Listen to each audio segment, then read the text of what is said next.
My name is Lavana Leyendecker, and I'm with the Housing Alliance of Pennsylvania, and I want to thank you for joining us for today's webinar, Advocating for Additional Federal Relief and Stimulus in June. To let you know, this presentation is being recorded and will run approximately 60 minutes, including question and answer time. We'll also send you a link via email to this recording in the next few days and upload it to our YouTube channel so you can post it on our website. Attendees will be muted during the presentation, and if you have questions for the presenters, you can take a look at this slide here that shows how you can ask your questions. We are asking for people to ask questions for the presenters in the Q&A, and if you have questions for the Housing Alliance staff, please type it in the chat. That way it helps us to differentiate between logistical or technical questions and questions for the presenters. And so now I'm going to go ahead and begin our presentation. Thanks everyone for joining us today. So we're going to begin today with Phyllis Chamberlain, who's the Executive Director for the Housing Alliance, because we have some really important updates on what's been going on in Pennsylvania specifically, and some of the work that you all have been participating in. So Phyllis, I'll go ahead and turn it over to you. Great, thanks Lavana. Before I start, I do just want to acknowledge that it feels like the world is on fire right now. And for a lot of people, too many people, it has been on fire for way too long. The atrocities experienced by Black Americans on a daily basis are just that, atrocities. I want to thank Sarah and Dave, who are joining us today to talk about federal advocacy as one way that we can actually do something to prevent those atrocities from happening in the future, and the work that we are doing, we're all doing to increase resources to support low-income households, many of whom are people of color, has really never been more important. So thank you to everybody for all the work that you are doing. As Lavana said, we do have some pretty good news. The Housing Alliance released some information about new funding available at the state level last week. But since we had this webinar talking about federal advocacy, we just wanted to spend a minute to make sure that people knew that new funding is about to become available. This is a result of our collective advocacy, and we don't have all the information about what the new programs will look like, but I just wanted to give you a brief snapshot.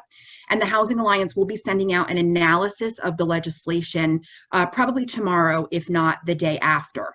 So last week, our governor, Tom Wolf, signed legislation into law that appropriates money for rental assistance, mortgage relief, homeless services, domestic violence programs, and legal services, among a few other really important health and safety and social net programs.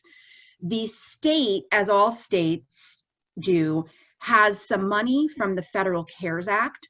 When the Federal CARES Act was signed into law, it created a program called the Coronavirus Relief Fund, and the state was able to choose how to use some of those funds.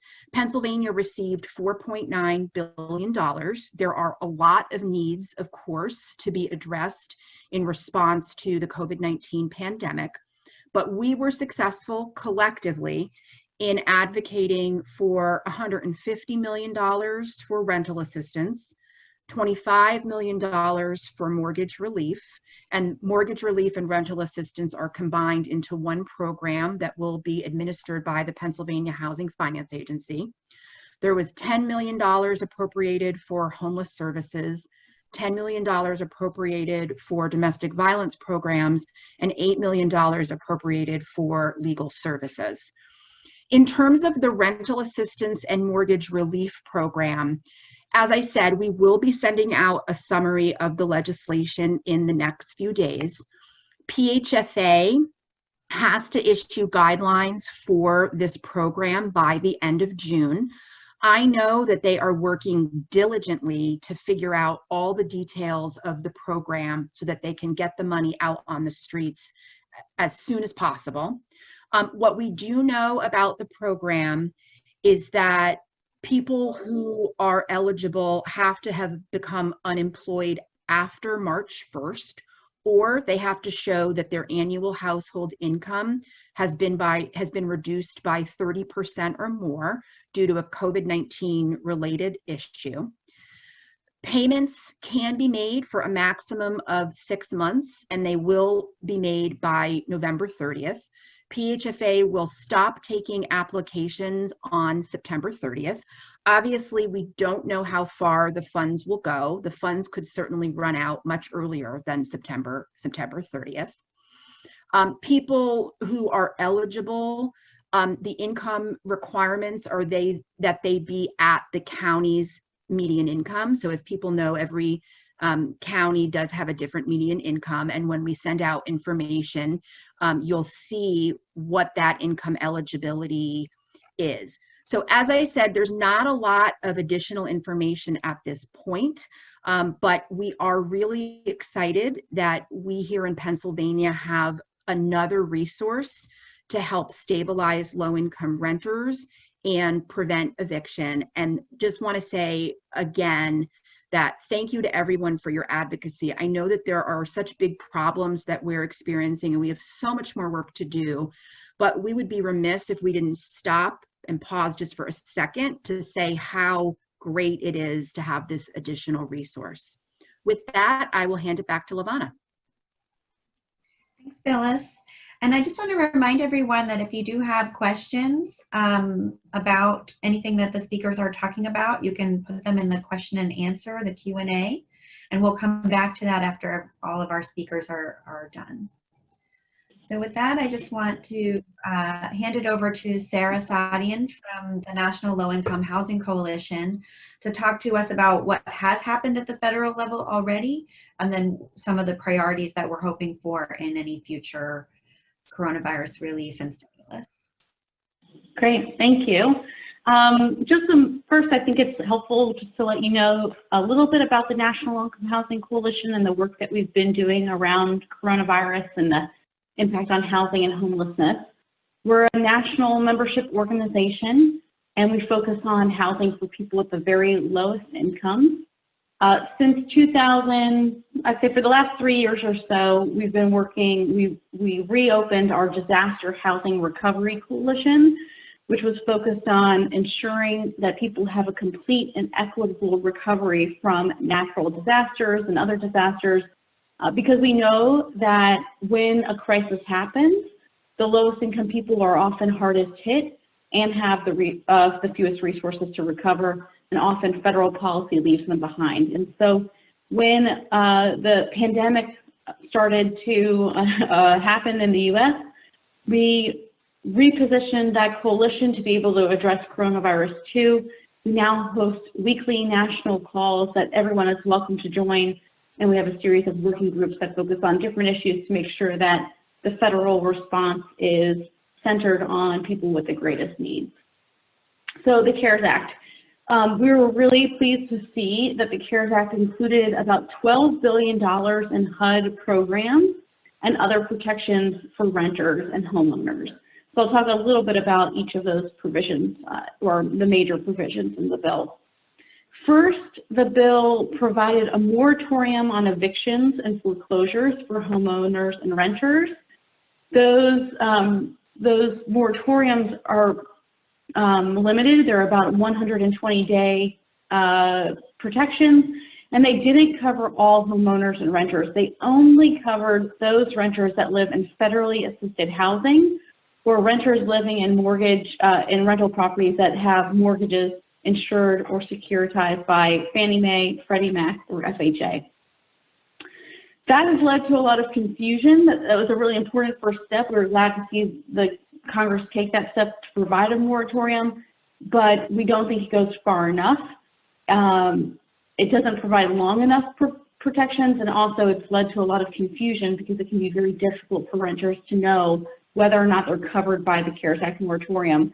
a renter might not necessarily know what type of a mortgage their landlord has, and oftentimes landlords don't even know that information either. So it's really important that we're making it as easy as possible for people to get the protections that they need. Other provisions in the CARES Act included $4 billion in emergency and solutions grants, which are funds for homeless service providers to help decongest shelters and practice social distancing. The first $1 billion of this money has gone out the door to states, but we're waiting for HUD, to release the remaining dollars. We've heard it's been held up due to political reasons because the bill gave discretion to the HUD secretary about how to allocate the rest of the money, and there's some debate about that, about how that money should go out the door. It also provided $5 billion in CDBG funds, which can also be used for rental assistance. Right now, under HUD regs, you can use CDBG for 1 to 3 months of rental assistance, and we're working actively to see if we can get that provision waived so that assistance can be given for a longer period of time. And as Phyllis mentioned, the bill also included $150 billion in coronavirus relief fund dollars, which are the very flexible money that you were successfully able to get to put towards housing and rental housing and home ownership assistance. Next slide, please.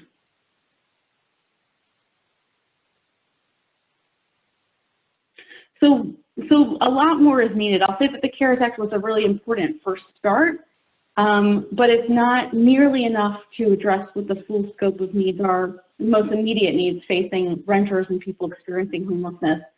So I wanted to spend a second talking about each one of those, and we'll go into each in a little bit more detail. Next slide, please. Okay, so homeless assistance grants.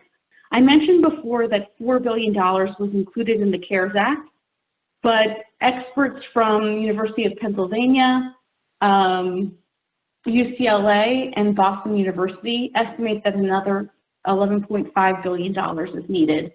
These funds are being used to help decongest shelters and homeless encampments so that people experiencing homelessness can practice social distancing and CDC guidelines. We've seen some states that have been able to access FEMA dollars to help also address this need, but we don't expect FEMA assistance to be provided for a very long period of time, and it typically has been defined very narrowly to only provide assistance to a smaller number of people experiencing homelessness. We're asking for the full amount of money, $11.5 billion. This money was included in the HEROES Act, which is the Democratic proposal that passed out of the House earlier in May. And we feel like there's a really good shot of it being included in any final negotiated package because I think people are recognizing that because of the inability for people experiencing homelessness to practice social distancing, there's a enormous public health risk if this is to go unaddressed. Next slide, please. The second provision that we're asking for is a national uniform moratorium on evictions and foreclosures. I mentioned earlier that the provisions that were in the CARES Act were temporary. They only lasted 120 days, and that it only covered those renters that live in federally assisted housing or in properties with mortgages that are securitized or insured by the federal government. We've seen a patchwork of eviction protections at the state and local level, but we've also seen that that's led to a lot of confusion among renters and legal assistance providers about who is protected and what the process is for ensuring that those rights are protected or enforced. In the wake of that, we've seen a number of landlords move forward with illegal evictions because often renters don't know if they're covered. So we have proposed, and this is included again in the HEROES Act, a 12-month eviction prevention moratorium. It applies across the board to all renters, regardless of whether they live in federally assisted housing or not. And it would be uniform across the board for all jurisdictions and localities. Next slide, please.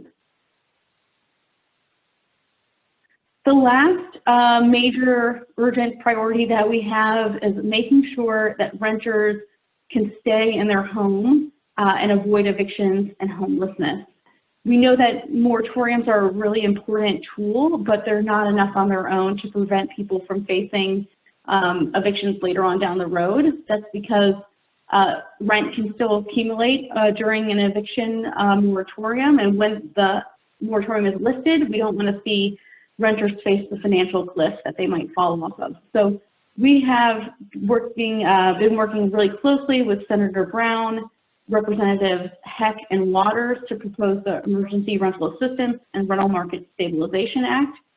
This bill was included in the HEROES Act, so it's been passed by the House, and it would provide $100 billion to state and local governments for emergency rental assistance. Those funds can be used to provide up to 24 months of rental assistance or up to 6 months of back rent. It can be used for housing stabilization services, so that includes security deposits, utility bills, first and last month's rent, other resources that might be needed to keep people in their homes. And it allows enormous flexibility for the state and local government to decide how to get these funds to renters. So it provides them with unlimited opportunity to work with nonprofits, public housing agencies, housing finance agencies, other entities to distribute the funds to renters who are in need. I will say one of the benefits of this program is that it was used in 2008 after the financial crisis. It was considered to be very successful, and in the wake of that track record, Congress enacted these emergency rental assistance provisions after the 2008 financial crisis. So it's a resource that's really helpful and important, and that we've used before and know how to use. Next slide.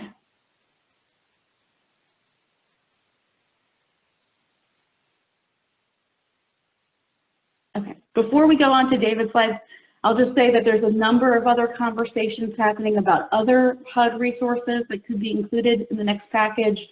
We're highly supportive of the $13 billion in HUD resources that was included in the in the HEROES Act as well. Those funds would largely be serving households currently living in federally assisted properties where their incomes may have gone down, their wages may have gone down, and therefore the amount that they can contribute to rent has gone down as well.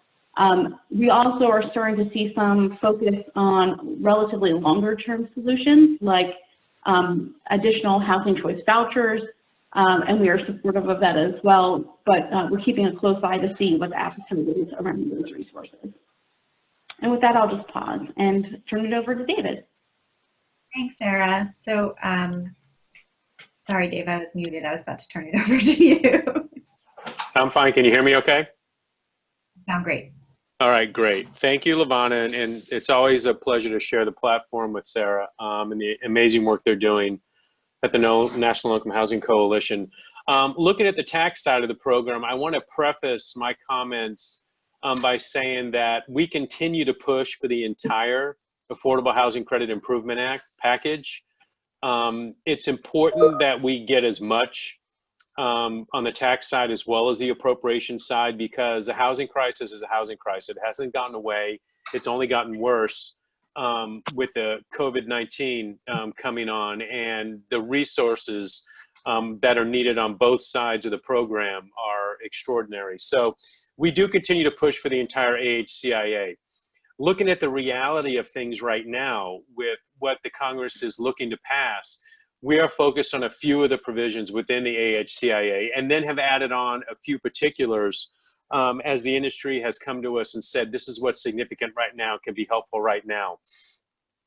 On the regulatory side, we are working with the Internal Revenue Service and the Treasury Department to look at some regulatory relief that is very much needed by the program, simply due to the delays in construction, the delays in funding, slowdowns that have taken place in regards to placed in service and meeting the 10% test and rehabilitation test. NCSHA has very ably taken the lead on those. They are speaking with the Internal Revenue Service on a weekly basis. We have been working with our allies in Congress, specifically Chairman Neal of the Ways and Means Committee and Representative Del Bene, our lead sponsor in the House on the AHCIA, to directly solicit Secretary Mnuchin's assistance in getting the service to push this regulatory relief.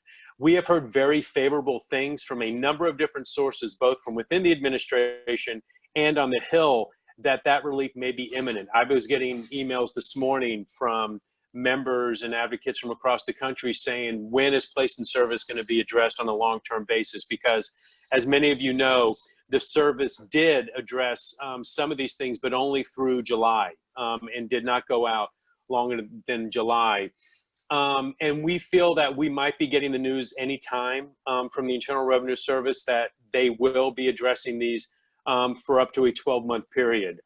Talking about placed in service, 10% test, and some of these other regulatory issues that we've been trying to get them to act on. So stay tuned. We hope to have an announcement soon. I believe that NCSHA has another meeting with the service, or actually they're speaking on one of NCSHA's forums, which today, Wednesday, Friday, I think is when they're going to be joining NCSHA's forum.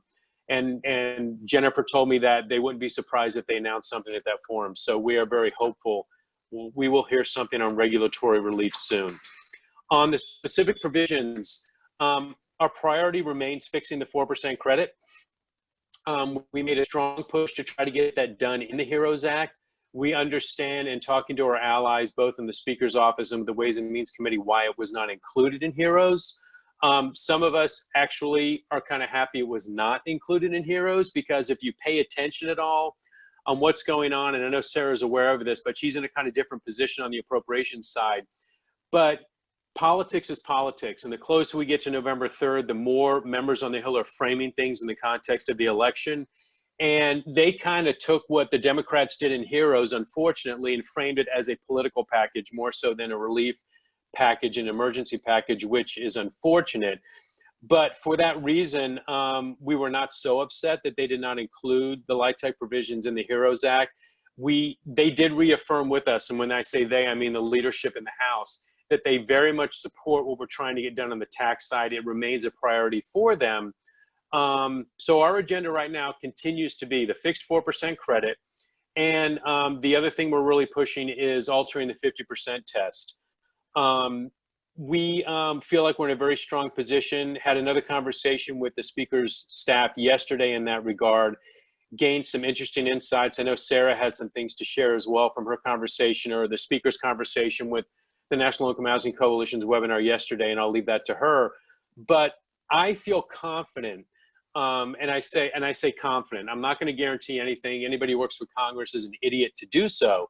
But I feel confident that we will get the 4% fix done sometime in this calendar year. The vehicle, who knows? Right now, we're focused on the Senate and whatever the Senate negotiations might be in the context of the package that they bring forward to counter or as an alternative to the HEROES Act that came out of the House. We are working with Senator Wyden. We're working with Senator Portman. We're working with Senator Schumer. We're working with anybody who will discuss with us. We have done outreach, and you guys have been very helpful in reaching out to Senator Casey in this regard. But right now we're trying to get the 4% fix and the 50% test included in whatever might come out of the Senate package. Now, one thing that's been made clear to us from the Senate majority, the majority staff on the Finance Committee, is that on the tax side, they feel very strongly that anything they propose should be temporary, that there will be no permanent tax provisions included in whatever Senate package that comes out. Now, on the 4% fixed side, we're fine with that, because those of you who have been around as long as I have, and I'm not sure how many other people on the call have been, but when we got the initial 9% fixed rate in 2009, it was on a temporary basis. We only got it for 5 years, and then it was gone. And we're like, great, we'll take that, because once we get it, we now have a placeholder to get it on the next available package that comes through. And of course, as everybody knows, we eventually got the fixed 9% credit on a permanent basis in 2015 in the PATH Act. So if we were able to successfully get the fixed 4%, even on a temporary basis in a Senate bill, which would then go back into negotiations with the House to find out whatever, if anything, the Congress is going to pass on the next COVID package, the House has already told us that if it is included, if it comes out of the Senate, they will support the inclusion of the fixed 4% from their perspective in the House, which was great to hear and was not unexpected on our part. But we're fine with that, because then depending on what happens in November, we feel very strongly that we would be able to get that fixed 4% credit made permanent in a tax package down the road. The important thing is getting it done, because that's what we need in the industry, is to get that rate. We're currently at 3.07%. We can only go down another 0.7%. The lowest we can go is 3%.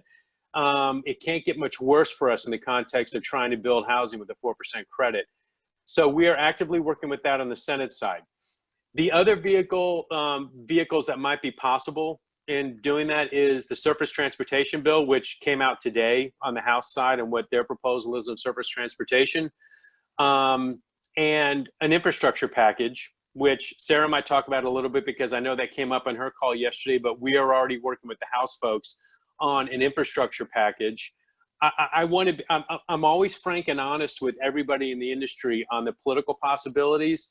We want to be included in any infrastructure package that comes forward, because again, these packages are placeholders. You want to be in them for the most part, especially if they have a future down the road, even if you're not going to see action on it now. Are they going to pass a major infrastructure package in 2020? More than likely not, no.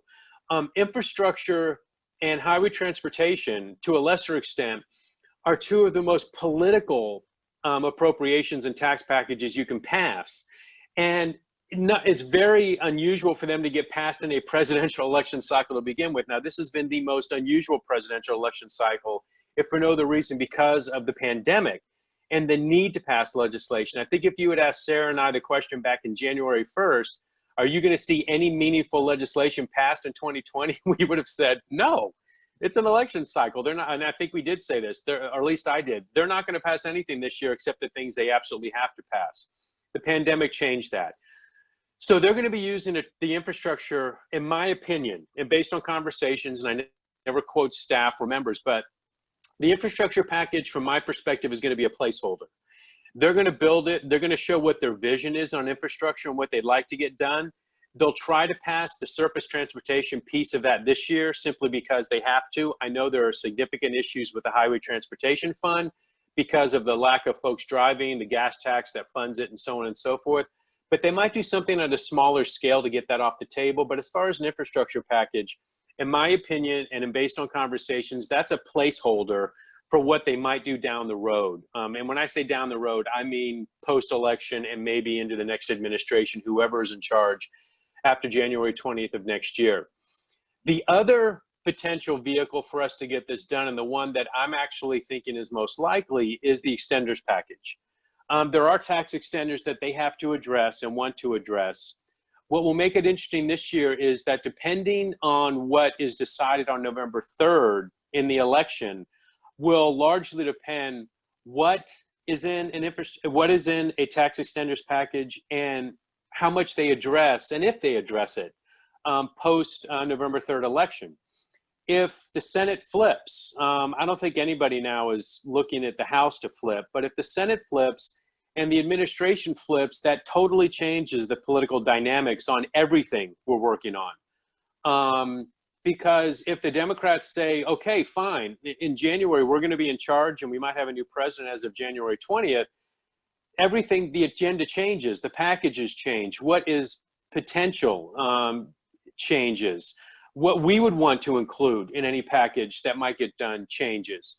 If things stay the same, then you absolutely could see an extenders package pass sometime when they come back after the election in November into December. So that November 3rd dynamic is significant in the context of what is possible and doable and the size of anything that gets done.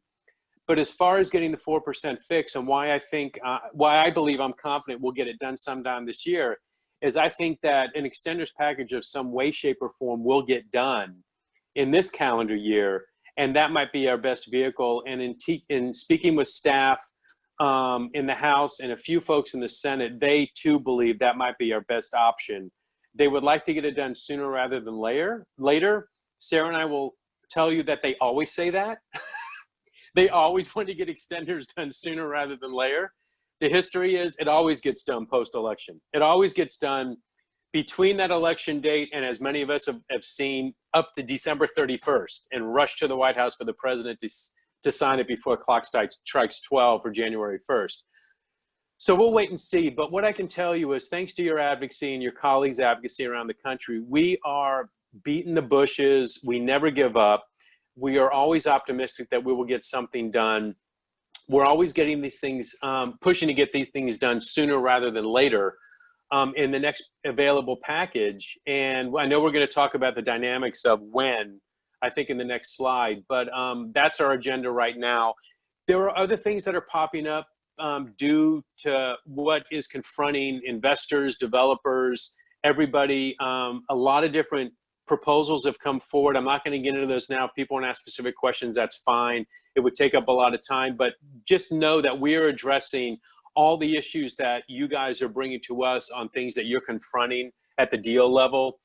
And we're formulating proposals in that regard and already talking to Ways and Means Finance, Joint Committee staff on those too.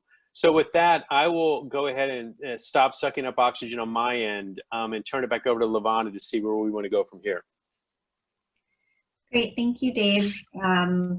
Really appreciate you giving us all of that insight. So I do want to get into the status of how any of this might move forward. Specifically, I think we need to talk about a large coronavirus relief package in the Senate. So Sarah, do you want to talk a little bit about what that looks like and how that might move forward and the timing? Yeah, so I mentioned earlier that House Democrats had passed their HEROES Act. That's their opening bid for these negotiations over a coronavirus package. But we're hearing more and more that the timeline for a negotiated final bill is likely to be in July, maybe even right up against the August recess. The reason for that is because the unemployment benefits end at the end of July. And so the Republicans, especially those in the Senate, think that waiting until that time period would put more pressure on Democrats to accept a smaller bill than maybe they would ideally want. So we're looking at the end of July as being a targeted date. That means that we have about up to 8 weeks or so to be really focusing in on members of Congress. I'll say that we have a strategy for Democrats and a strategy for Republicans just based on how negotiations are going right now. I'd say for your Democratic members, it would be great to encourage them to become co-sponsors of the emergency rental assistance bill that I mentioned earlier.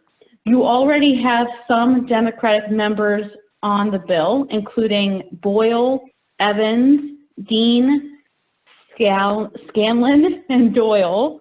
So you have 5 members there. And you have a number of other Democrats who have not signed on the bill. That includes Houlihan, Wild, Cartwright, and Lamb. So those should be your targets when it comes to the emergency rental assistance bill for the Democrats. On the Republican side, we're not going to see Republicans get on this bill. It's an entirely Democratic bill. We don't have any expectation of that. But you should still be reaching out to your Republican members to talk to them about the importance of housing and homelessness in this next package. What we're hearing is that there are a number of Republicans who are willing to weigh in behind the scenes with their Republican leadership on this issue, and having more Republicans do that, even if it's quietly, even if it's not publicly, is extremely helpful. I think the best ways to do that is to educate them on the urgent nature of this issue. So, you know, we just had rents due 2 days ago on June 1. We're going to have rents due again July 1. We're hearing more and more cases of people who are maybe they're paying rent or part of their rent, but they are doing it by paying on credit card. We know that's not sustainable. And so those are the stories you really need to be sharing with your Republican members to make it clear that this is a really important resource. We do know that there's going to be other provisions, obviously, in this big package, and one of the things that we can all be doing is trying to urge our members of Congress, both Democrat and Republican, to make housing and homelessness a higher priority. For Democrats, their #1 priority is state and local money, which is great. We know that many states are in need of that money. They also have other priorities around testing and around election dollars. etc. There's lots of different groups that are out there that need assistance. And we want to make sure that when they're negotiating back and forth, that housing and homelessness is as high up on that list as possible. And so your continued ongoing advocacy over the next 8 weeks is especially important. I will say, sorry, just to mention, you're not alone in this. We have a lot of folks that are working on that rental assistance bill. It's supported by both many industry groups and advocate groups. We have 153 House co-sponsors so far in the House and 38 Senate co-sponsors. So there's enormous progress there, and we'd love your help to continue to build on that. Thank you. Dave, do you want to mention anything specifically about taking action, like our members taking action in Pennsylvania? Yeah, LaVonna, thank you. Yeah, I mean, I've had a conversation with LaVonna and Phyllis and Stacy about the need to make sure Senator Casey's on board in the Senate now that we're over in the Senate. We continue to work on Senator Toomey. We have a lot of folks within the Housing Alliance that help us in that regard, but Senator Toomey is of a very specific mindset, especially when it comes to tax programs. So I just think the important thing with him is to continue to demonstrate to him what the program accomplishes in Pennsylvania and where it's needed. But Senator Casey's been a longtime supporter. So they have the materials that we need to urge Senator Casey to make sure that when this does come up in the Finance Committee, which Senator Wyden will be leading the charge of that, along with Senator Cantwell, that Senator Casey is there. Congressman Evans has been awesome. He's been he's been one of our best members within the entire Democratic caucus in the House of being very upfront in support of what we need on the affordable housing side. Congressman Kelly in the past has been supportive, so we need to push on him and Congressman Boyle on the committee to make sure that they are encouraging and just saying the right things and letting the chairman know and then Mr. Brady know, as far as Congressman Kelly's concerned, that this is a priority affordable housing. I do want to back up at what Sarah said about timing. Nothing's going to happen before July. Again, and the closer we get to November, the more political this is. Senator McConnell looks at things from a very different prism than most other members, which to members of his conference can be quite frustrating, especially members that are up for re-election and in trouble in those states. It's one of the reasons why when we speak with Senator McSally and Senator Gardner and some of the other Republicans, Susan Collins of Maine, that tend to be supportive or at least lend their name to things, when we go back to their staff, we can hear them almost pulling their hair out. I don't know what else we can do. We've told the leader we're not getting anything back from him. So it's important, as Sarah said, to keep banging the drum with the Republicans in the Senate, because it's all going to depend on how much door banging they're doing on the leader's office to make sure that he is aware of how critical these housing issues these housing issues are, and that it's not just a Democratic issue. I mean, Sarah's right. Republicans are not going to jump on the bills because they feel like they need to circle the wagons right now, and none of them are stepping out of line for the most part in supporting anything that is outside what the leadership tells them. That goes for the House and the Senate. But in the Senate, you have much more of a possibility of getting a Republican to say, this is a priority, this is important. They might not put their name on it, but they're willing to verbally go into the room, and that's what's important. It's different from what they say to you to your face, and then what they turn around and do what they say in the room. Now's the time we need them to go into the room and tell the leadership and Senator Grassley, this is a priority, we need to get this done. And I can't emphasize enough that you gotta stay on them. Don't take anything for granted, just keep the drumbeat going. Great, thank you both.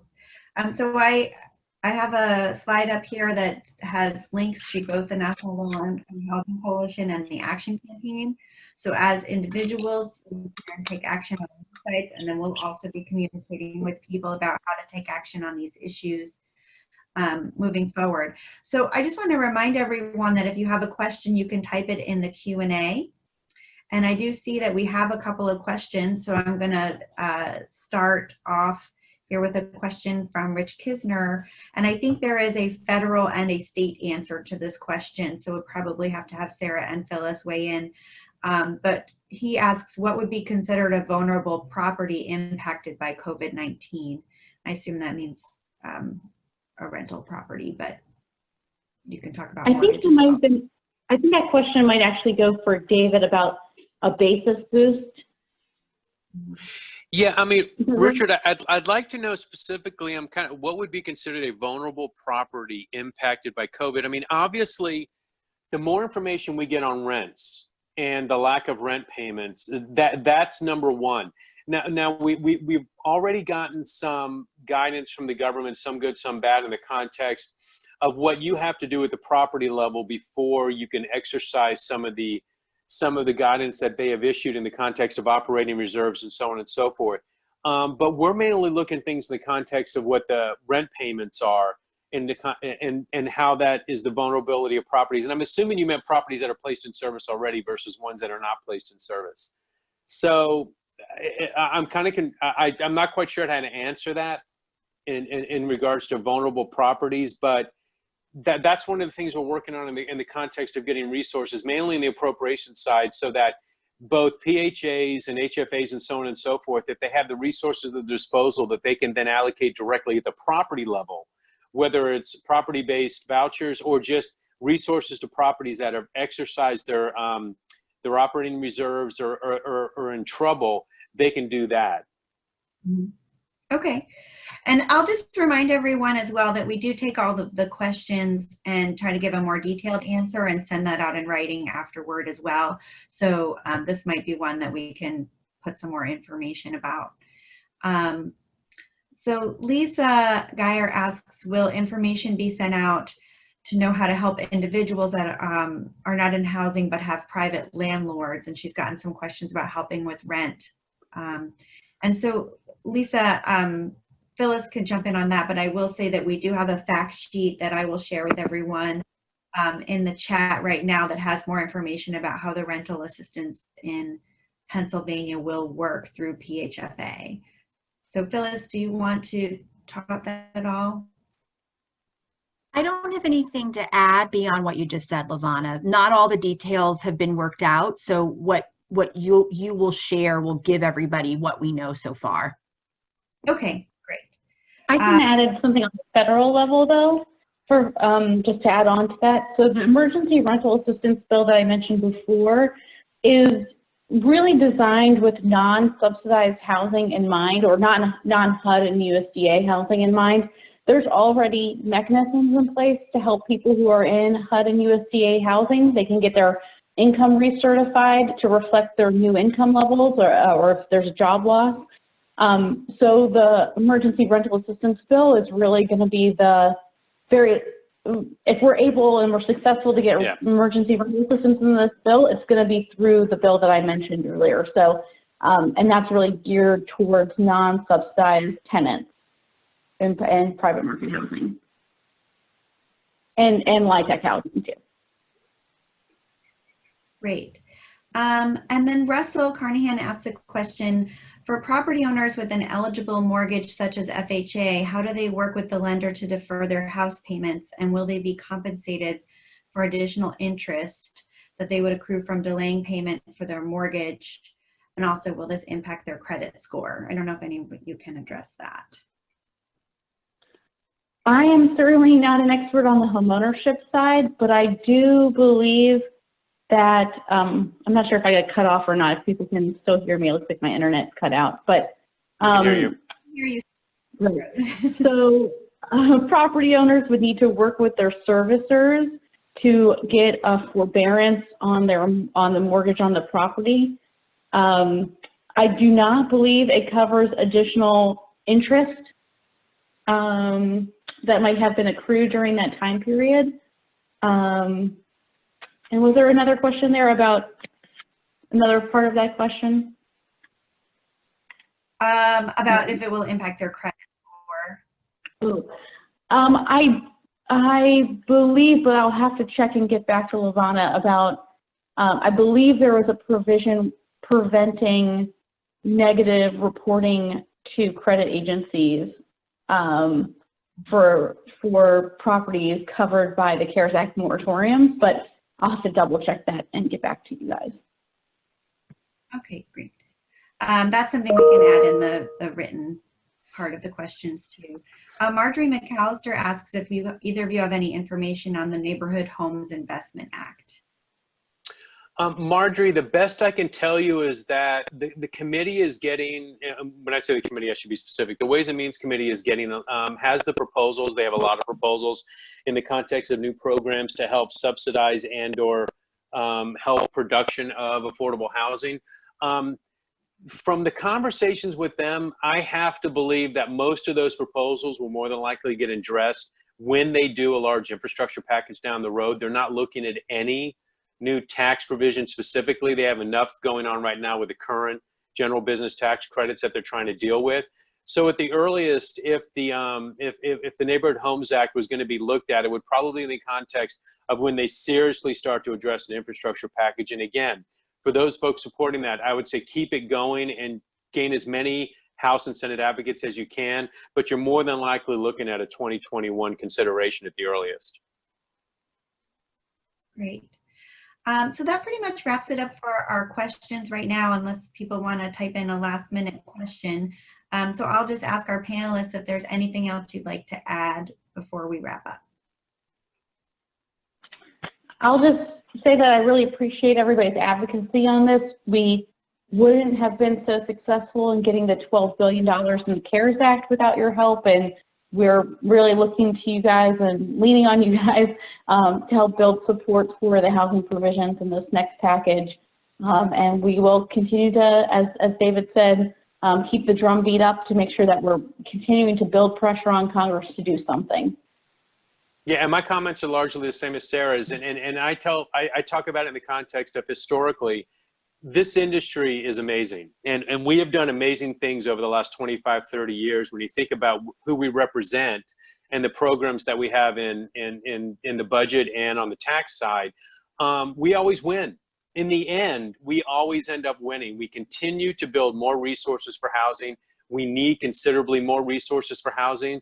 But when the affordable housing industry, specifically at the grassroots, gets mobilized and they start going to work in the states and on behalf of the states in Washington, D.C., we always, in the end, win and get what we need or towards what we need for the folks that rely on us the most, and that's the people that are living in our housing. So I would say exactly what Sarah said. Keep going. Do not stop. Do not think that you're not having an effect on what's going on in D.C., and again, I don't expect music to go off or fireworks behind me, but I really think our best days lie ahead of us in the context of resources for affordable housing. Be careful, be safe, continue to do what we're doing. And anytime you need anything from us, you know where we are, and please reach out. Great. Well, thanks so much to everyone who participated and attended, to our wonderful speakers. There's a lot going on right now, so we appreciate you taking out the time to talk about this. And with that, I'll wrap it up. And thanks, everyone. Have a great day.